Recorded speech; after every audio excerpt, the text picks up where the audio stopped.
2 weeks before my wedding, my dad stood behind his pulpit and told 3,000 people I was making the worst mistake of my life, while I sat in the front row and listened. He didn't pull me aside, didn't call me the night before. He waited until Sunday morning, stepped up to that pulpit in his best suit, and did it with a microphone in his hand and 3 cameras rolling. I'm Wendy Jennings. I grew up in Cornerstone Fellowship Church in Nashville, Tennessee. My dad, Pastor Samuel Jennings, built it from a rented rec room in 2001. By the time I was in high school, it had 2 campuses, a podcast, and a merch table. My whole childhood was a production, and I was always in the cast. The front row was our assigned seat. Every Sunday. My mom, Judy, would iron our clothes the night before, not because she wanted to, because Dad said the congregation was always watching. I was 7 years old the first time I wore a collar I couldn't breathe in because it had to look right on camera. I didn't know what I was performing. I just knew there were rules, and breaking them cost you something.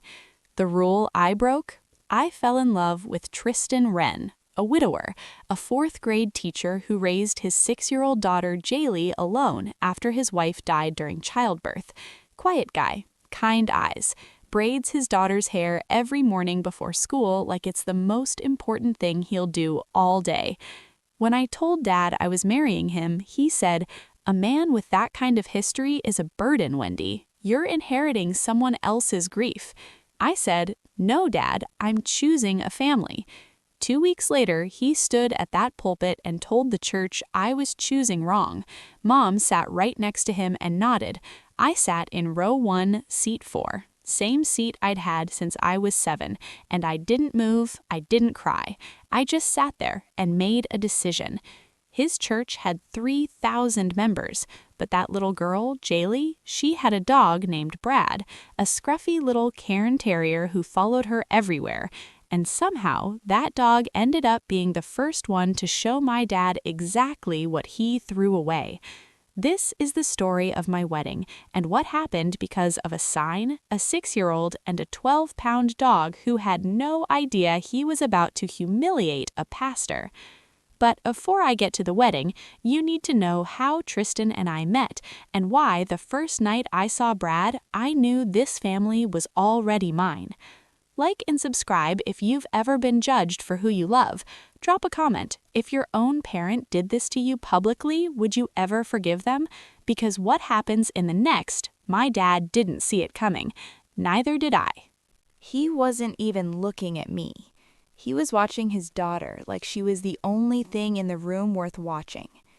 It was a Saturday evening in April. Nashville Reads, a community literacy event at Shelby Park. I was there as a volunteer, managing the sign-in table, folding chairs, string lights, families spread out on the grass with blankets and picture books. One of those events that looks good on a flyer and actually turns out to be exactly what it promised. I noticed Jaylee first. She was standing in a circle of kids reading out loud from a chapter book, completely unbothered by the fact that she was 6 and the oldest kid in that circle was probably 9. When she finished a page, she'd look up and check if everyone was still following. She had her dad's patience already. I didn't know that yet. I just knew she was something. Her dad stood about 10 feet back, arms crossed, not hovering, just present. When she stumbled on a word, he didn't jump in. He waited. She figured it out. He smiled to himself like it was a private victory. That's when I noticed Brad. The dog was on a leash tied loosely to the leg of a folding chair, and he was losing his mind, not aggressively, just desperately, straining toward Jaylee the entire time she was reading. Every few seconds he'd let out this small, impatient whine, like he genuinely could not understand why he wasn't allowed to be part of the reading circle. A scruffy little Cairn Terrier, maybe 12 pounds, with the kind of wiry fur that looks like it's never met a brush and doesn't care. He caught me staring and stared back, completely unashamed. After the reading wrapped up, I watched Tristan untie Brad and walk over to Jaylee.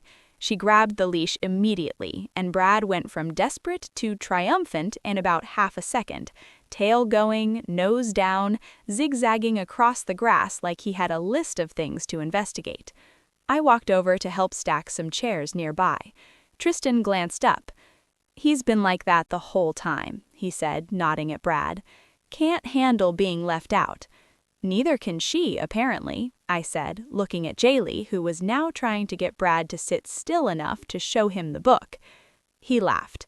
Not a polite laugh, a real one. "Tristan," he said. "Wendy." That was it. We stacked chairs for 20 minutes while Jaylee introduced Brad to every kid at the event, and Brad accepted every introduction like he was running for office. Before they left, Jaylee ran up and tugged my sleeve. "Brad likes you," she announced. "He only does that to people who are good." I looked down, and Brad was sitting directly on my left foot, not leaning against it, sitting on it, full weight, like he'd claimed it. Tristan looked mildly embarrassed. "He does that, sorry," I said. I meant it. I didn't move my foot until they walked away. I drove home that night thinking about a man who waited while his daughter figured things out on her own, about a little girl who checked if everyone was following, about a dog who picked a person and just sat on their foot like the decision was already made. 2 months later, Tristan asked if I wanted to grab coffee. I said yes before he finished the sentence.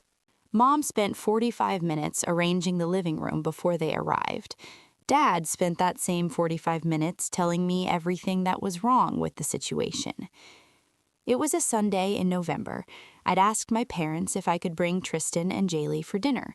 Not a formal introduction, just dinner, just people at a table eating food.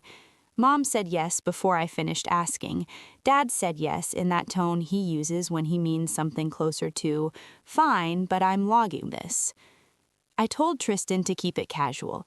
He said okay. He showed up in a clean button-down, Jaylee in a dress she'd picked herself, navy blue with small white stars, and Brad on a leash, tail already going before the front door was fully open. I had not told my parents about Brad. Mom's face did something complicated when she saw him. She's not a dog person. She's not an anything person that sheds. But she smiled, the performance smile, the one I'd watched her use on 3,000 people every Sunday, and said, "Oh, how sweet." Dad shook Tristan's hand, firm, measured, asked about his work. Tristan answered straightforwardly, 4th grade, 12 years in, loves it. Dad nodded slowly like he was filing information away. Then Jaylee looked up at my dad and said, "Are you Wendy's daddy?" He softened, just slightly. "I am."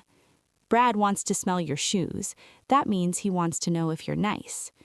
Dad looked down. Brad was already there, nose working methodically across his left loafer. Dad went very still in the way people go still when they don't know the correct response. "He does this everywhere," Tristan said. "Sorry, sir."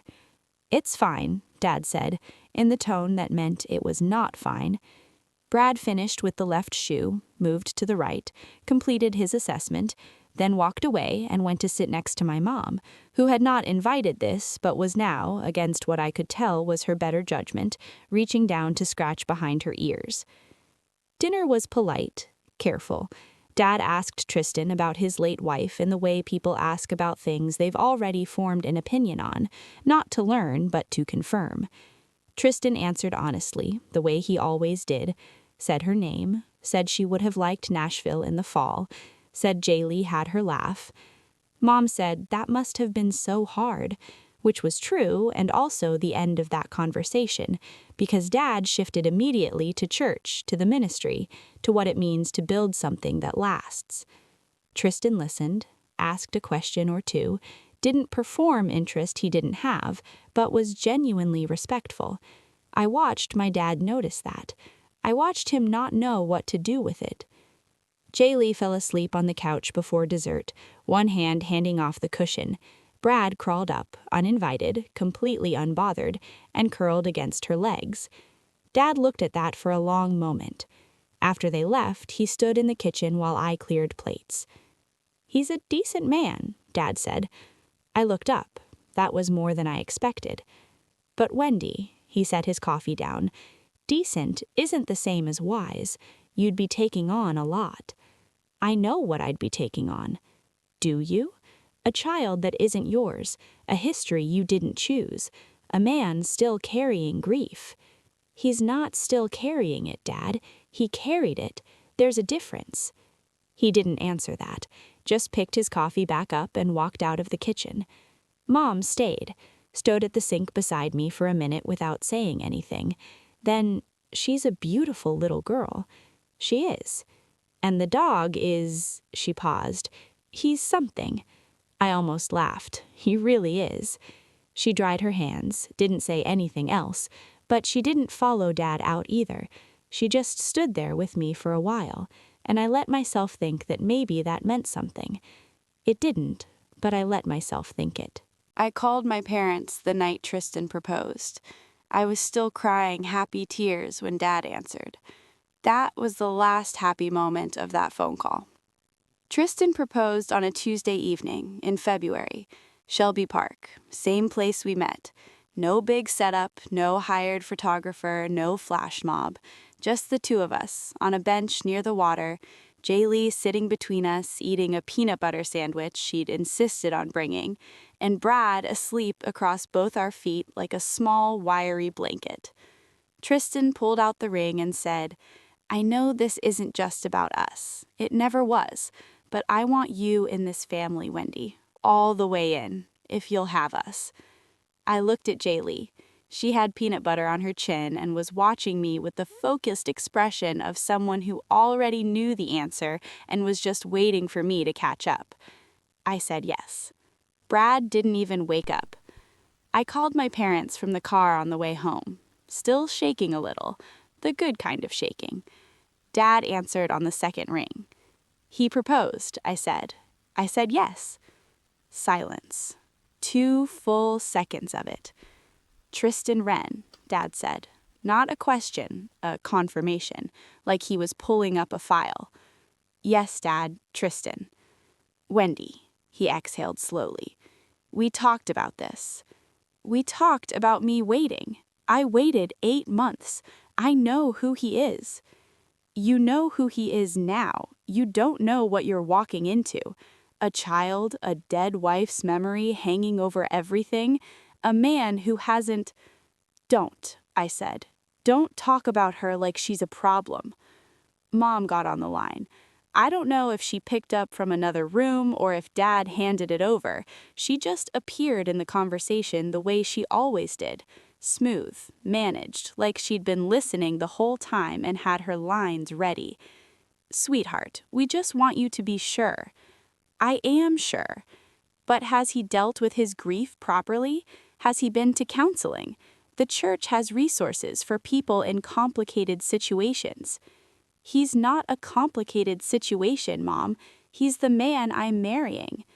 Another silence. Longer this time. Then Dad, "If you do this, we can't stand behind it. You understand that?" I gripped the steering wheel. "I'm not asking you to stand behind it. I'm asking you to stand next to me.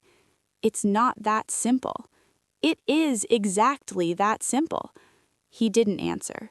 Mom said, "We love you, Wendy. We just need some time to pray about this." I said, "Okay." I hung up. I sat in the parking lot of a Walgreens for 10 minutes, not crying, just sitting, letting the gap between who I thought my parents were and who they actually were get a little wider and more real. When I got home, Tristan was on the couch with Jaylee reading. Brad was wedged between them, head on Tristan's knee, one paw stretched out toward Jaylee like he was making sure she was still there even in his sleep. Tristan looked up, read my face immediately. "How'd it go?" "About how I expected." He nodded, didn't push, just lifted his arm so I could sit under it and went back to reading out loud to Jaylee. Brad relocated to my feet within 30 seconds. I let him. I always did. My parents prayed about it for 6 weeks. Then Dad called and said he wanted a meeting. Just him and me, his office, no Tristan. I should have known then what kind of meeting it was going to be. Dad's office had 3 framed photos on the wall behind his desk. One with a senator, one from a conference in Dallas, one at the church groundbreaking. I sat across from him for 40 minutes, and not once did I see a single picture of me. His assistant offered me water when I walked in. I said yes because I needed something to do with my hands. Dad was already seated when I got there. That was intentional. He always positioned himself first in rooms where he wanted the upper hand. I'd watched him do it my whole life, at dinner tables, elder meetings, counseling sessions. He sat, and you came to him. I sat down across from the desk. He folded his hands. I want to talk about Tristan. Okay. Not about whether he's a good man. I think he probably is. I want to talk about what you're not seeing because you're too close to it. What am I not seeing? You're not seeing the weight of it, Wendy. A widower with a young child, that's not a starting point, that's a midpoint. You'd be entering a story that already has history, already has grief, already has a shape. You'd spend your whole marriage fitting yourself into a space someone else left behind. I looked at him. Or I'd be building something new with people I love. He shook his head slowly, patient, the way he got when he thought you were being naive. The little girl will always be her mother's daughter. I know that. That's not a problem to me. It will be, in ways you can't anticipate right now. Dad, I set my water down. You've been married to Mom for 31 years. Has she ever once made you feel like loving her was a burden? He blinked. That one landed somewhere. That's different. How? He didn't answer that directly. Instead, he leaned forward and said, I've built something here. This ministry, this church, this family's name in this community. People look to us. What we do reflects on all of it. There it was. I'd been waiting for it. So this is about the church. It's about integrity, about not putting the ministry in a position where what? Where your daughter marries a good man who lost his wife? That's the scandal? That's the thing that threatens 30 years of ministry? He was quiet. I'm not asking for your approval, Dad. My voice stayed level. I'd practiced that. I'm asking for your presence at my wedding. That's all. He looked at me for a long moment. Something moved across his face that I couldn't fully read. Not cruelty, something more like fear. Like the version of our family he'd built in his head was being rearranged and he didn't know where to put his hands. I need more time, he said finally. You've had 6 weeks. I need more time. I stood up, picked up my bag. Okay, Dad. Take your time. I walked out through the lobby, past his assistant, past the coffee bar, past the welcome wall with the church's mission statement printed in 3-foot letters. A place where everyone belongs. I read it on the way out. I'd read it 100 times growing up. That Sunday, I finally understood it had an asterisk. Brad was in the back seat of my car. I'd brought him because Tristan had a parent-teacher conference, and Jay Lee was at school, and I hadn't wanted to leave him alone. He was standing on the seat with his nose pressed to the window when I got in, tail going the second he saw me. I sat down. He climbed into the front and put his head in my lap. I drove home with one hand on the wheel and one hand on that ridiculous, scruffy dog, and I did not cry until I got to a red light on Main Street. And then I cried for exactly 2 minutes, and then I stopped. Some things deserve 2 minutes. Some things don't deserve any more than that. Dad took 4 more weeks. Then he made his decision, and he didn't tell me first. He told 3,000 people. I knew something was wrong the moment he walked onto that stage. He had the look he gets before a hard sermon. Jaw set, eyes forward. The look that means he's already decided and he's not asking anyone's permission. It was a Sunday in October, 10 weeks before the wedding. I was in my usual seat, row 1, seat 4. Mom was next to me, which should have been normal, but she wasn't talking. She'd said good morning in the parking lot and nothing else since. I noticed, but told myself it was nothing. Mom had quiet days. Everyone had quiet days. The worship set ended. Dad walked up. He opened with prayer the way he always did. Then he paused. That specific pause he uses before he goes somewhere the congregation isn't expecting. I'd grown up watching that pause. I knew what it meant. I want to speak this morning about the cost of wisdom, he said. About what it means to love someone enough to tell them a hard truth, even when it costs you something. I felt it then, something cold and specific in the center of my chest. Sometimes the people closest to us make choices we cannot celebrate, not because we don't love them, but because love without honesty isn't love. It's just comfort, and comfort isn't always kind. The room was still. 3,000 people and not a sound. My daughter is planning to marry a man who comes with a complicated history, a man who has already lived a whole chapter of life that she was not part of. I have counseled her, I have prayed with her, and I have told her privately and with love that I believe she is not seeing this situation clearly. I stared straight ahead.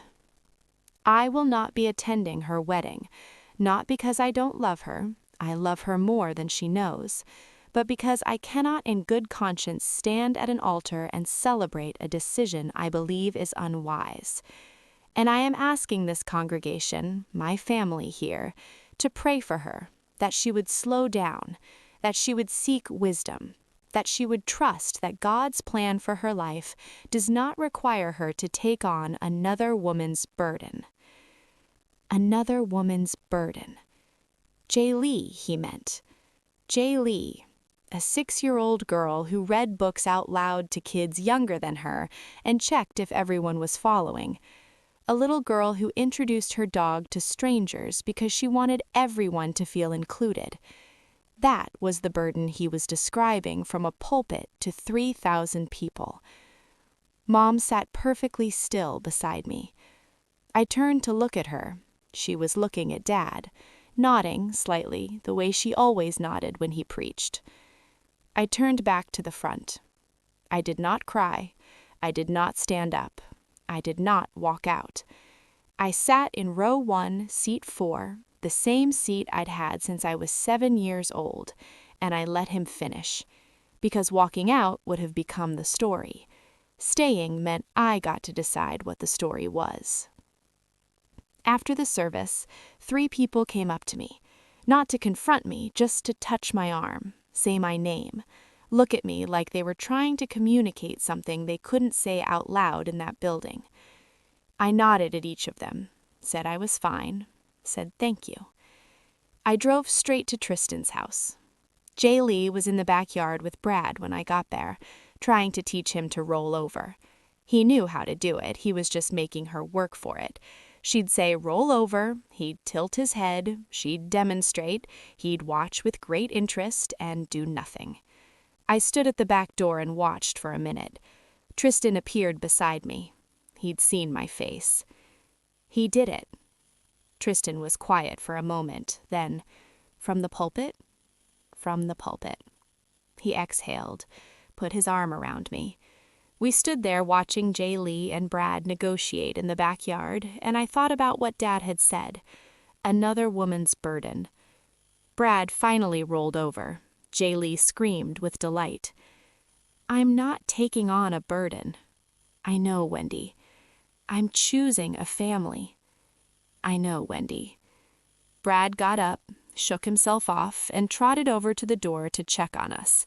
Looked up at me with that flat, unblinking stare he used when he was deciding something. Then he sat on my foot. Same foot, every time. I had 10 weeks until the wedding. My parents weren't coming, and I had a decision to make about how I was going to walk into that day. Broken or clear? I chose clear. And then Jay Lee told me I had an idea for the aisle. She came to me on a Wednesday night with a piece of folded paper and the expression of someone who had been thinking about this for a long time and was finally ready to say it out loud. It was 3 weeks before the wedding. We were at Tristan's kitchen table. Homework was done. Dinner was cleared. Brad was under the table with his chin on Jaylee's foot the way he always was when she was sitting still long enough for him to claim her. I was going over the ceremony timeline with Tristan when Jaylee slid off her chair, disappeared down the hallway, and came back holding a piece of notebook paper folded into quarters. She set it on the table in front of me. "I want to do something at the wedding," she said. "I've been thinking about it." Tristan looked up. "What kind of something?"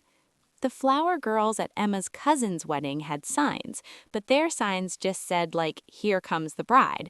I want mine to say something real. I looked at Tristan. He looked at me. "What do you want it to say?" I asked. She unfolded the paper. She'd written something in pencil, erased it, written it again. The second version was still a little smudged. She pushed it across the table to me. I read it. It said, "My daddy says love means showing up. Wendy shows up for us every day. That's why she's my family now. My mommy in heaven sent her. I know it." I put the paper down flat on the table and pressed my hand over it because I needed a second before I looked up. Tristan had gone very quiet. Jaylee was watching us both. "Is it too long?" she asked. "Miss Cora said I might need to make it shorter, but I didn't want to take any of it out because all of it is true." "It's not too long," Tristan said. His voice was careful, controlled. "Can I do it?" she asked. "Walk down with the sign instead of flowers?" I looked up at her. 6 years old, standing in her socks on the kitchen tile, holding the edge of the table, waiting. "Yes," I said. "Absolutely yes." She exhaled like she'd been holding that breath for a week. "Okay, good. I'm going to use purple marker because purple is my best color." She took the paper back, refolded it carefully, and went back to her chair. Brad immediately repositioned his chin on her foot. She didn't even look down, just reached under the table and patted his head once, like confirming he was still there. Tristan waited until Jaylee was occupied before he looked at me. I shook my head slightly. I know. That night after Jaylee was in bed, Tristan and I sat on the back porch. Brad was between us on the step, pressed against my leg, doing that thing where he wasn't technically asking for anything, but was very clearly asking for something. "She wrote that herself?" I said. "She's been working on it for 2 weeks, apparently. Her teacher helped with spelling. The words are all hers." I scratched behind Brad's ears. He leaned into it so hard he nearly fell off the step. "My mommy in heaven sent her," I said quietly. "She wrote that?" "Yeah." "Tristan." "I know." We sat there for a while without talking, the kind of quiet that doesn't need filling. Brad eventually gave up on subtlety and climbed fully into my lap, which at 12 pounds was manageable and at the end of a day like that one was exactly right. 3 weeks. I had 3 weeks. My parents still hadn't called. I hadn't called them either. The silence between us stopped feeling like a wound and started feeling like a boundary. There's a difference. It took me a long time to learn that, but I was learning it. My best friend Ren called that night after I got home. "How are you doing?" Actually doing, not performing. "I'm okay. Actually okay, not performing." "Your dad's really not coming." "He's really not coming." She was quiet for a moment. "Then we make it so good he spends the rest of his life knowing what he missed." I didn't say anything. "Wendy." "Yeah?" "That little girl is going to walk down that aisle and it is going to wreck everyone in the room in the best way. You know that, right?" I looked at the folded piece of paper sitting on my kitchen counter, smudged pencil under purple marker, all of it true. "Yeah, I know." 2 weeks later, I found out Brad had his own role to play on the wedding day. Not one anyone planned, not one anyone could have scripted, and it happened before the ceremony even started. I woke up on my wedding day at 6:14 in the morning. and the first thing I did was check my phone. Not for messages from Tristan, not for weather updates.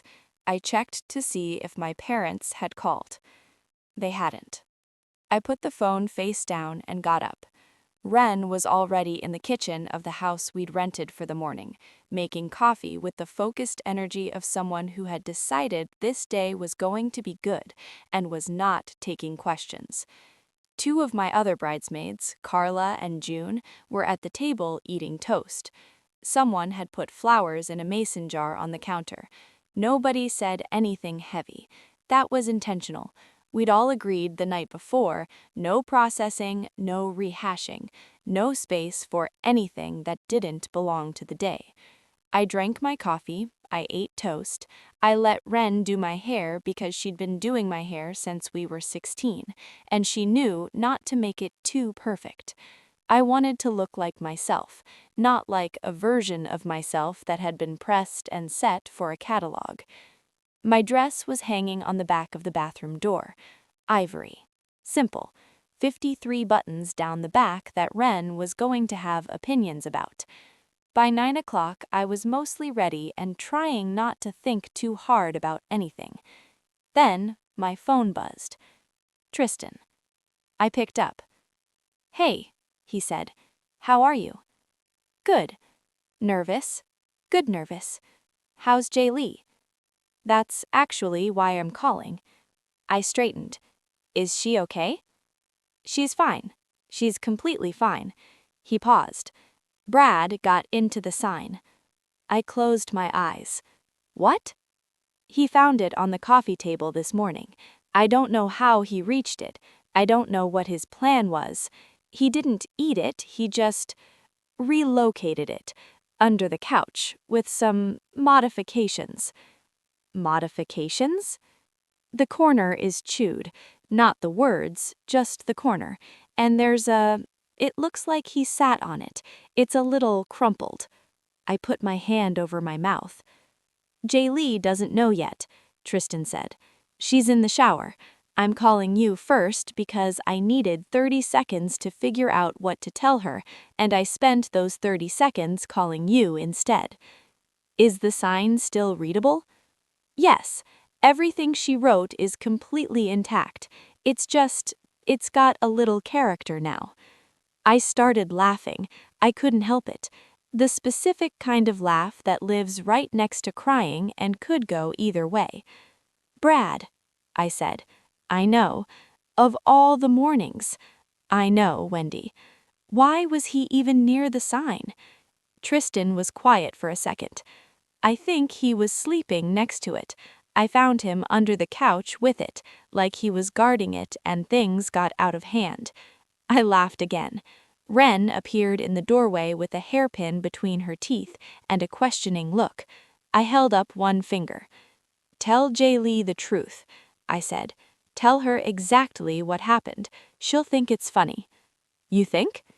"Tristan, she's been living with that dog for 6 years. She knows who he is." He exhaled. "Okay, yeah, okay." "And Tristan?"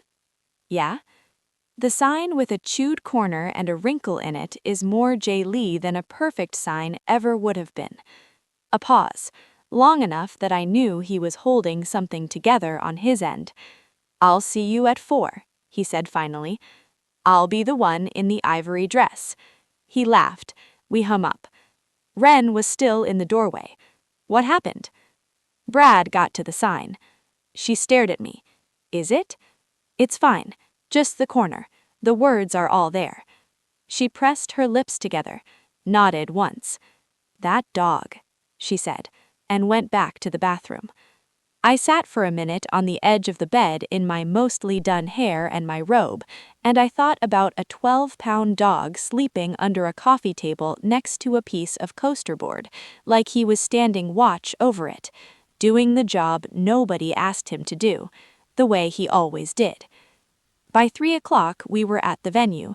Shelby Park, outdoor ceremony, white chairs set in rows, late afternoon light coming through the trees exactly the way I'd hoped it would. At 3:45, one of the coordinators came to find me. "There's someone at the entrance," she said carefully. "An older couple. They didn't RSVP. They're asking if they can come in." The air in the room shifted. Ren looked at me. Carla looked at me. June looked at the floor.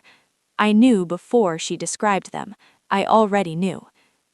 My parents had shown up, 45 minutes before my wedding, after months of silence, after the sermon, after all of it.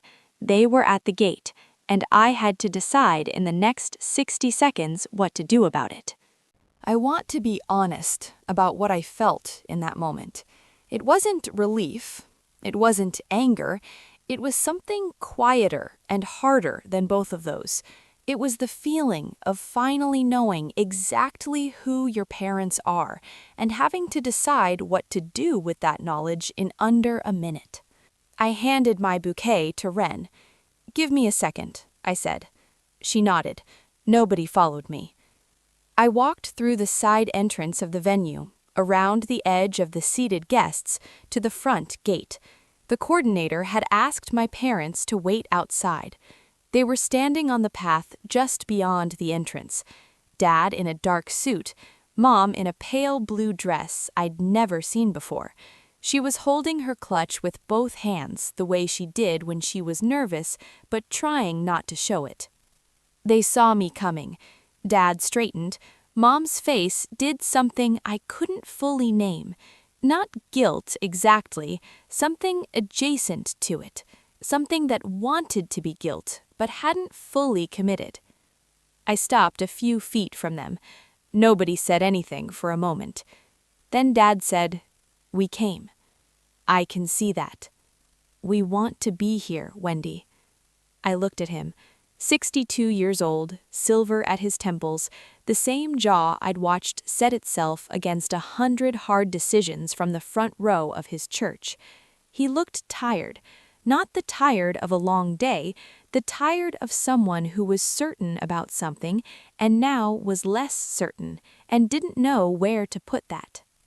I told 3,000 people I was making a mistake, from your pulpit, while I sat in the front row. I know. You called Jay Lee another woman's burden in front of your entire congregation. Mom closed her eyes briefly. "I know," Dad said again. His voice was lower this time. "Do you?" I kept my voice even, "because I need you to understand that if you walk through that gate, you will sit where I put you. You will not be introduced from the altar. You will not be acknowledged in the program. And after the ceremony, you will come to me, not Tristan, me, and you will apologize to him and to Jay Lee directly. Not a general apology, not a 'we're sorry things got complicated,' a specific, clear apology for what you said and what you didn't do."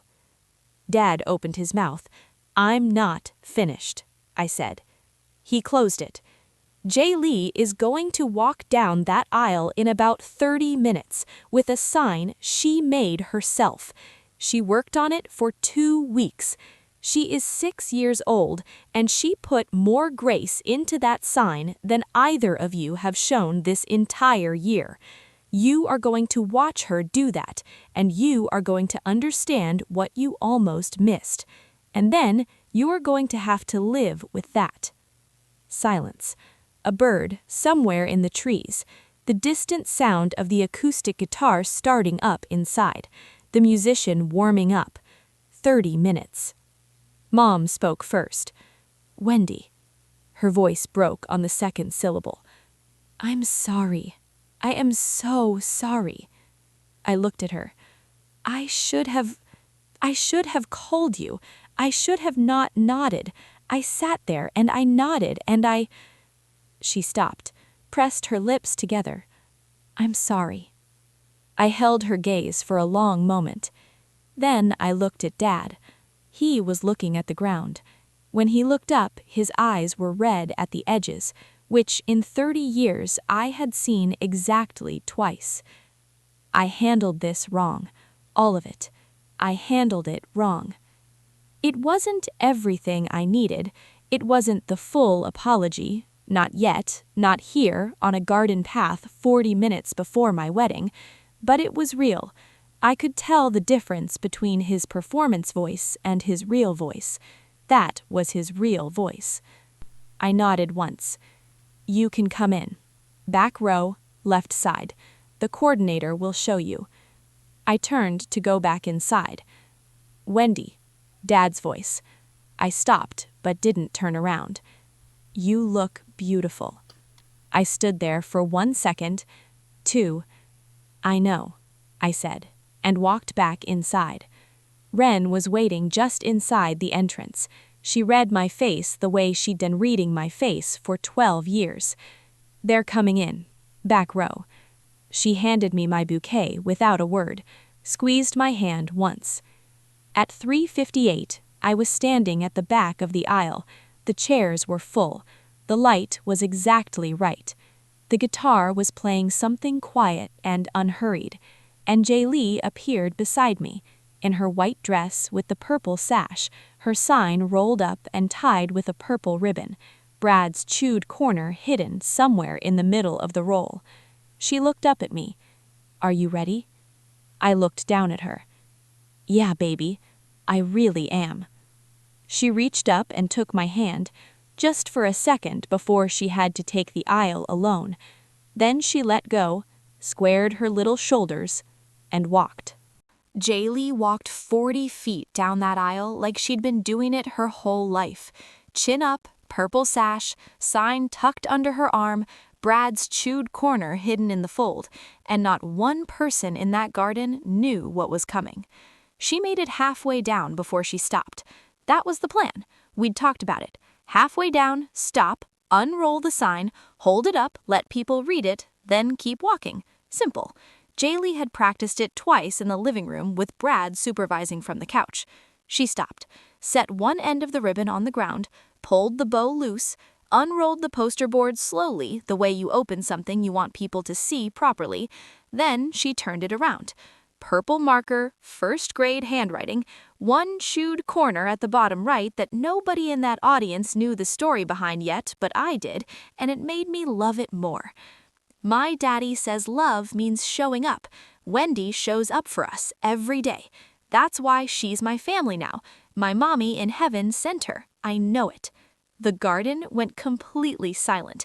Not the polite silence of an audience waiting for the next thing, the specific silence of a room full of people who have just been stopped cold by something true. Then someone gasped. One sharp sound, and Matt broke it open. I heard crying before I could see who it was. It moved through the chairs like a wave. Quiet at first, then not quiet at all.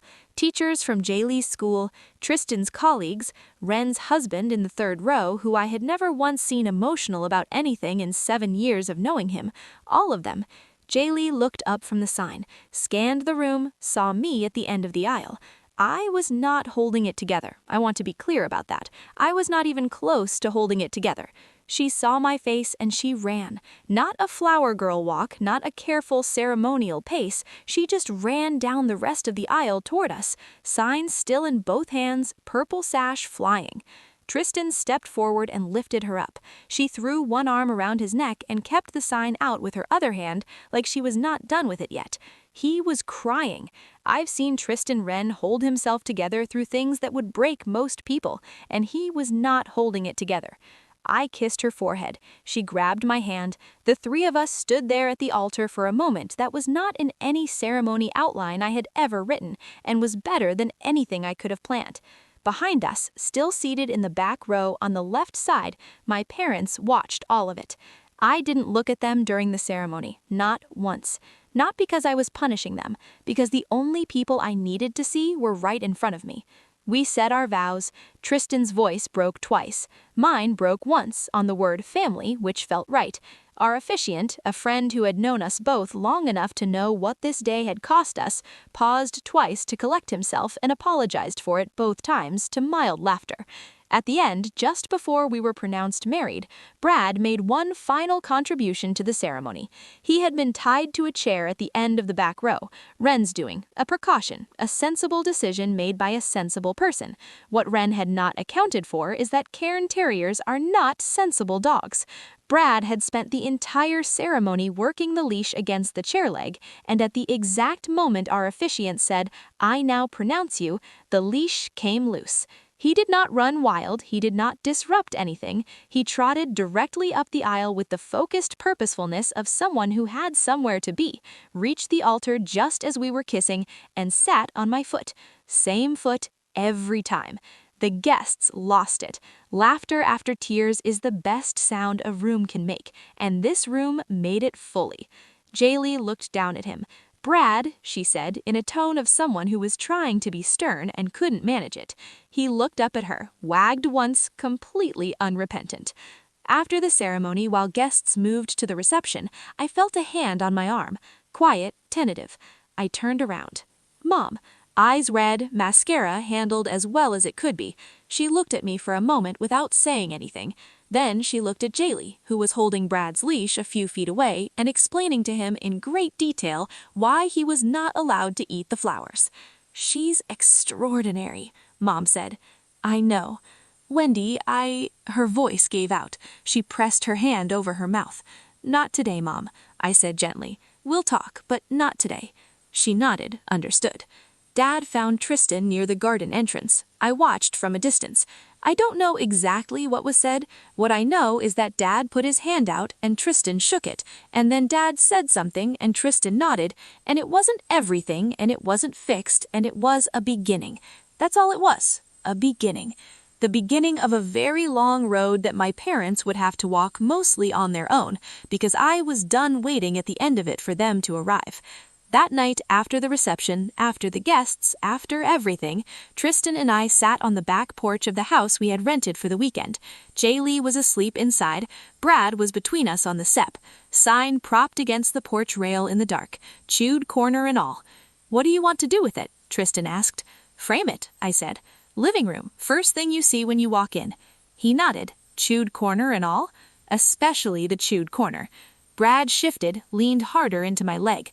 I looked at the sign in the dark, a 6-year-old's handwriting in purple marker. One sentence that stopped a garden full of people cold. My mommy in heaven sent her. I know it. I don't know if that's true. I don't know how any of that works. What I know is that a woman I never met prayed for this family before she died, and somehow I ended up here, on this porch, with this man, with this child, with this ridiculous dog sitting on my foot in the dark. If that's not an answer to something, I don't know what is. My parents have a long way to go. So do I. So do we all. But this family, this specific, particular, imperfect, chosen family, we show up for each other. That's the whole thing. That's always been the whole thing. Thank you for following this story. If you grew up being told that love had conditions, that family meant performance, that image mattered more than people, I hope this reminded you that you get to choose differently. I did, and it was the best decision I ever made. If this story meant something to you, share it with someone who needs it. And if you're in the middle of your own version of this, hold on. Your people are out there, and sometimes they come with a scruffy little dog who sits on your foot and refuses to move.